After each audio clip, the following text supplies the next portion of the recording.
or something happened to the screen. Okay, you can hear me, but I cannot see you because I lost the window. So I don't know what's happened. It's Mac OS playing jokes. Okay, all right. So we're going to talk about registration, adult versus child registration, right? Right, yeah. I'm curious on what this is, and is it adult versus young learner, or is it parent versus child? What is this really? This is okay. So as I described in Slack, let me open it. It's well, a few months ago, I heard from one of the stakeholders, who is a portfolio manager responsible for one of the products, that her product, Gold Experience, is going to be used by children who are going to be, well, can be as their age can be as low as 9 years old, and. I did some investigation, and it turned out that in PEP we also have this whether this they have this opportunity, well, this capability of having different types of users. I spoke to Sławek. Sławek confirmed that yes, but he told me that they are simply dashing this responsibility, the entire responsibility for children, by assuming in terms of conditions that when an account, a child account, is created, it is actually created by the parent. So the parent is taking the responsibility of giving consent to processing the data, etc. So this was the background, and then as I described, it was a low priority requirement because this year we are not expecting any children below 13 to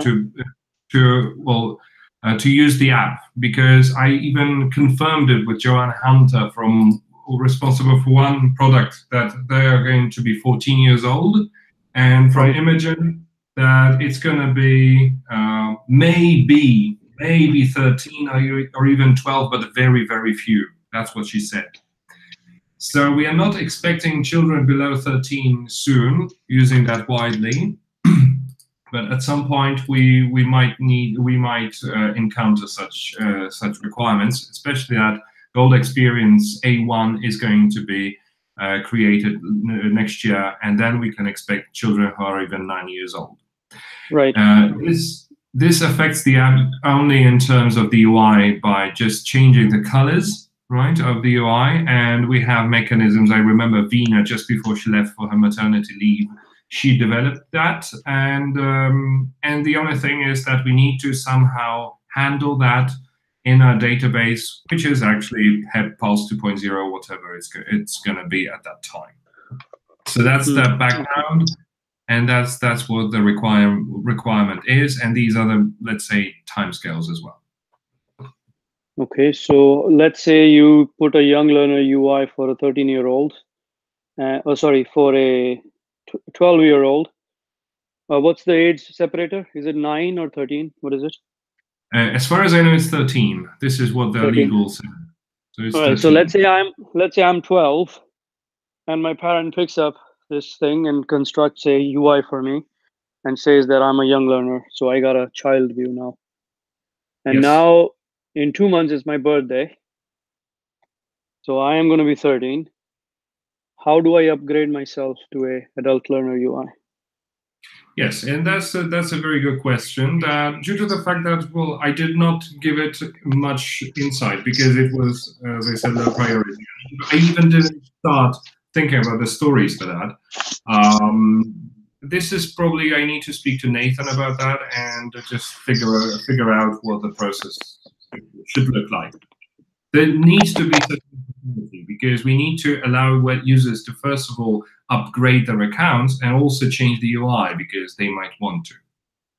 But this is still to be clarified. If you want, I can start working on that pretty soon. If you need it, I just pushed it away because I knew that I wouldn't need it very, very soon.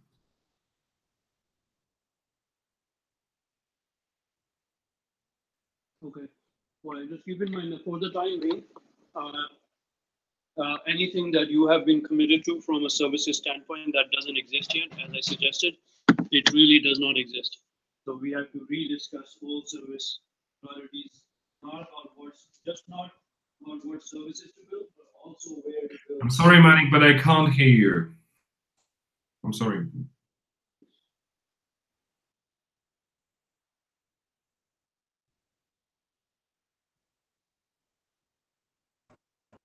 Manik, are you still there? We couldn't hear you.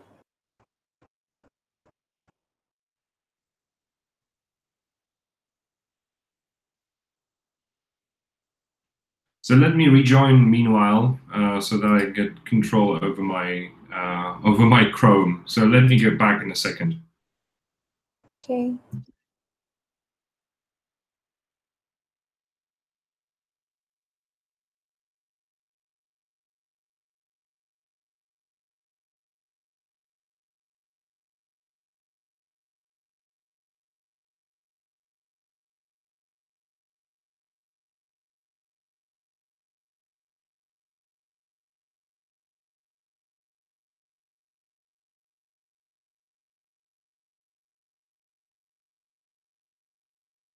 You guys hear me? Yes, Manik, now we can hear you. David said he'll also rejoin, so. Yeah, I was able to hear, but somehow my speakers got routed to something else.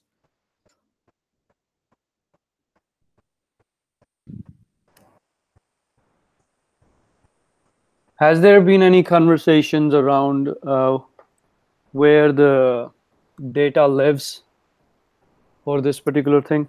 Hi, David. Yeah. Okay. All right. So what I was suggesting was that right now there is no place where this data is going to live. Yeah.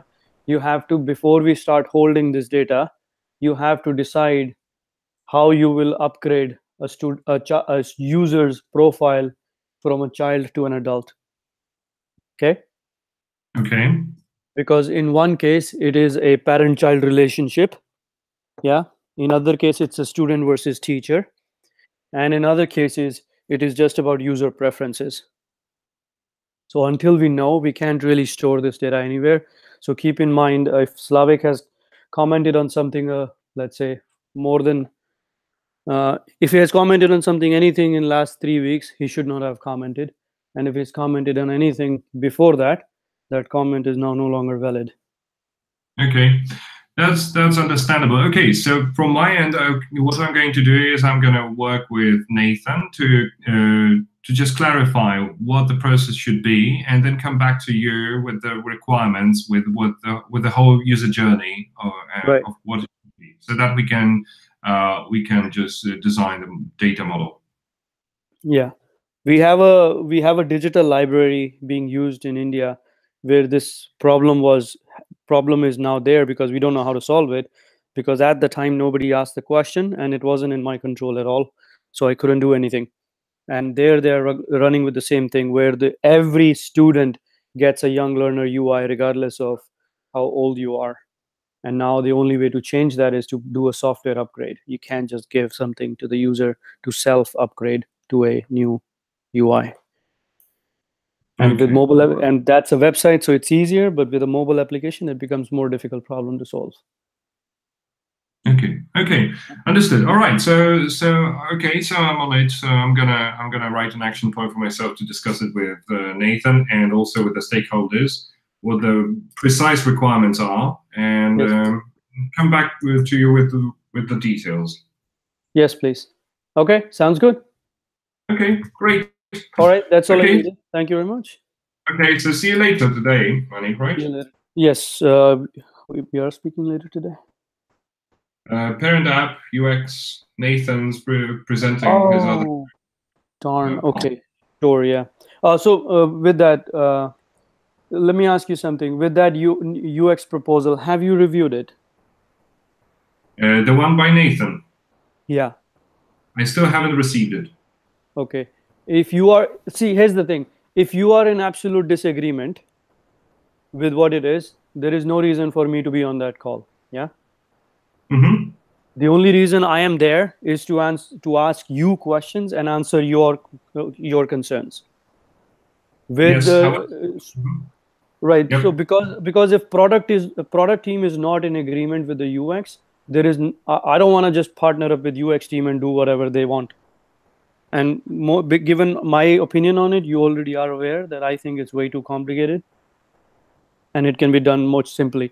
Now, I have asked the engineering team. I did look at a demo as well with Kalai, hand in hand, and I think uh, we have very little gap between where we are and where we could be in terms of zero UI impact. So we can actually just converge the applications and have no impact on UI whatsoever. Okay, that's one thing. But Reagan, Paul, and Nathan, when I was away, they decided that they would give it a thorough analysis. The only thing is, for what I'm going to ask you for today, is that could you assess technical capabilities and technical requirements that would be needed in order to develop what Nathan is proposing? Because I'm going to have my own fight with Nathan of whether it's complicated, overcomplicated, whether it's okay, whether I like it or not. This is what I'm going to have a separate call with. I'm going to have separate calls with him as soon as he provides me with the mock-ups, because it's difficult to discuss things that I saw just once for 5 minutes, and I just need to receive the mock-ups. Then I can start discussing them with Nathan. No, that is fine. No, sorry. So this is not how I'm gonna function, right? Like if I don't like something, I am gonna say it regardless of how easy or difficult it is. Sometimes things that are amazing, I would prefer to do them regardless of the fact that they are super difficult. But sometimes things can be very simple and they're just bad things to do. Mm-hmm. So I can understand if an individual contributor on my team is on that call, that's what you would ask of him. But I need to have an opinion, unfortunately. Okay. Well, I'm not saying that you shouldn't express your opinions. Of course, you should. Right. No. So that's the thing, right? If something is way too complicated, I don't feel obligated to